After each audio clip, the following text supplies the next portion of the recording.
mandates. So what happens then? Who can protect you from federal agents trying to roam around your neighborhood with needles, trying to forcibly inject you with a vaccine that you don't want? Yesterday, we spoke with Sheriff Carl Daly of Nebraska, but he's not the only constitutional sheriff in the United States. In fact, the group Constitutional Sheriffs and Peace Officers of America is led by former Sheriff Richard Mack. He's calling on sheriffs across the country to refuse to enforce the president's vaccine mandates. And Sheriff Mack joins us now. Sheriff, we appreciate you making the time for us. Thank you for coming. Thanks so much for having me. It's a pleasure. Thank you. So, I mean, these are some really serious times. And I mean, I feel like slippery slope is an understatement. This is all happening so quickly. And I predict that before long, the feds will be knocking on the door with a needle looking for my kids. Do you feel like I'm overstating that? No, not at all. And I will tell you why, because the rhetoric about this just keeps getting worse and worse. And when the dictator of America, I will not call him president, I will call him exactly what he is and what he's doing. Dictator Biden, Comrade Biden, said to all of us, our patience is growing thin. And that's exactly what a dictator would tell you. That's exactly what Hitler would say.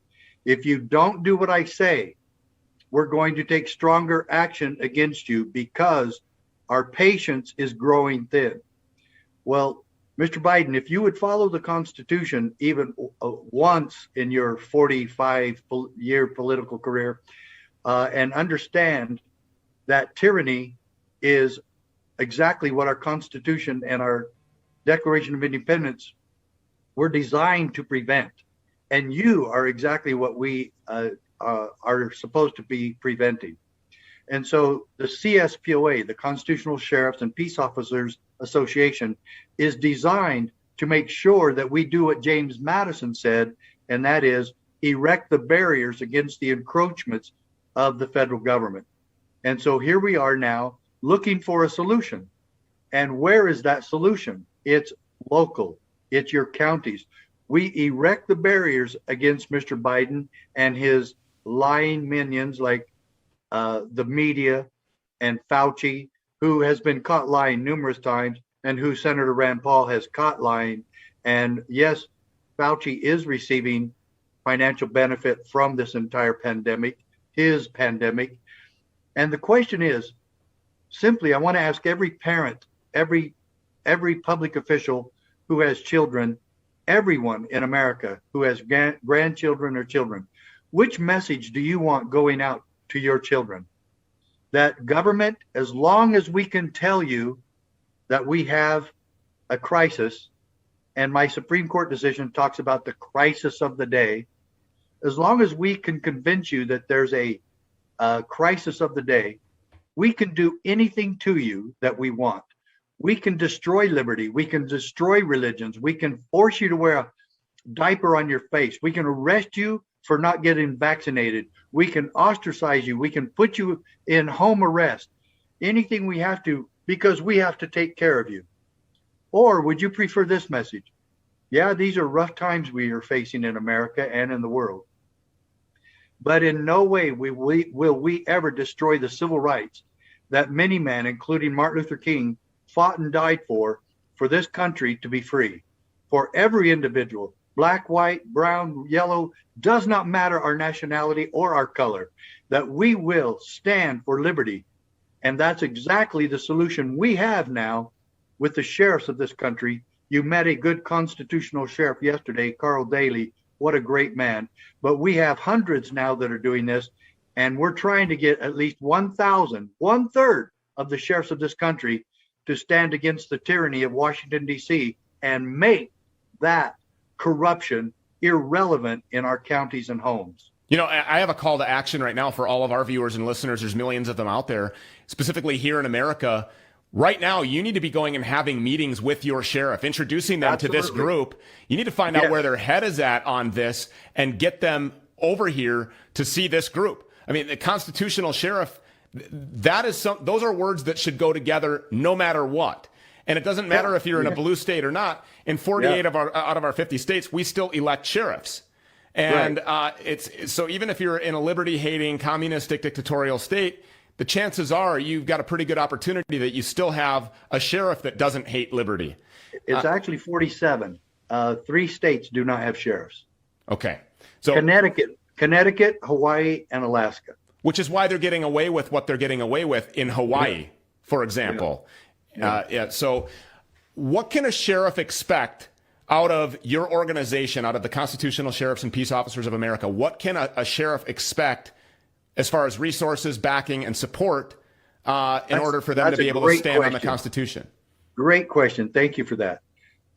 We have constitutional attorneys ready to go and stand behind them. We have hundreds of other sheriffs ready to go and stand behind them. These sheriffs have got to form this network and unify in standing for the Constitution and God-given rights. As I said, civil rights for every American. And yes, have Constitution, will travel. Yeah. I'm praying that I'm going to have a meeting with my sheriff right after this interview when I leave the studio today. And by the way, everybody in America can join the CSPOA, not just sheriffs and former sheriffs and cops. Everybody. This is a partnership between citizens and law enforcement and sheriffs and public officials. And that organization will need funding. If you can support it, please do so, because the legal fight is going to cost money, and there will be a legal battle. I keep telling people, Sheriff, we're in a war here. We're in a war for our liberties. I sued the Clinton administration, and I learned something about suing them, especially in their own courts. We don't need to ask permission from anyone, no judge, no one, to keep our oath. We must stand and say no and nullify and build the defenses. I'm saying no more going to court. Tell the federal government, no, we're not doing that here. I am the chief law enforcement officer of this county, and as long as I'm sheriff, this will not happen here. So let me ask you a question on logistics, Sheriff.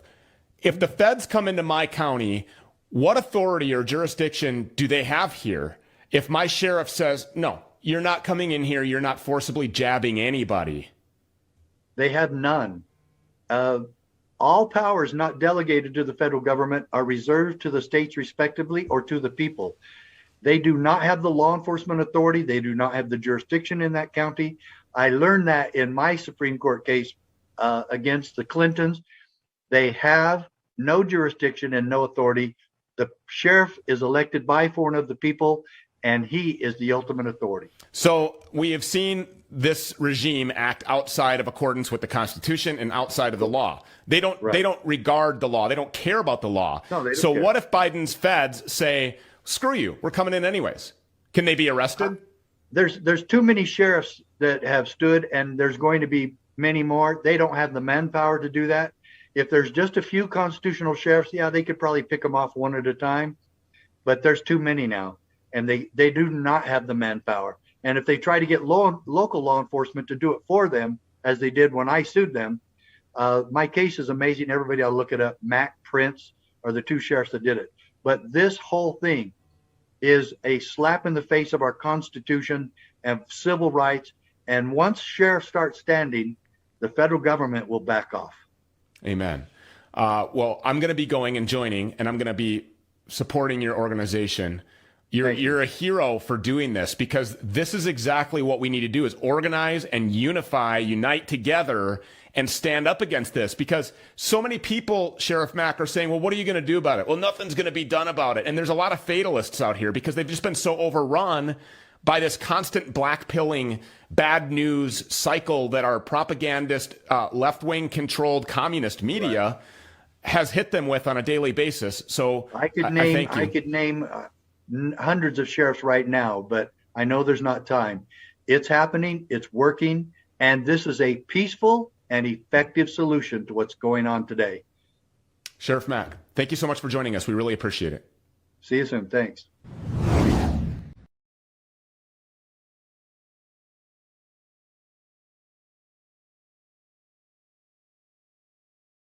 Well, the whole healthcare system has been weaponized. We talk about the propagandists, formerly known as doctors in white coats, walking around with their manuals from the American Medical Association, teaching them exactly what to say. We also know about crazy, lunatic, authoritarian doctors saying that you should die if you voted for President Trump and you don't take the jab. Either way, at the end of the day, you suffer. The patient suffers. And that's what should be most upsetting to the majority of people. Here joining us now is Deanna Lorraine. She's the author of the best-selling book, Taking Back America, which you can find at DeannaLorraine.com. She's here for Shots Fired Daily.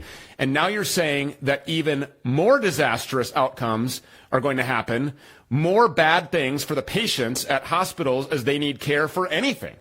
Right. And trust me, Stu, I want to come up with different types of news. I really do. But it seems like the vaccines and the upcoming vaccine mandates is just the most prominent news right now, because it is the most important. It's access to our freedom, whether our country is going to remain free or not, whether we truly become a communist totalitarian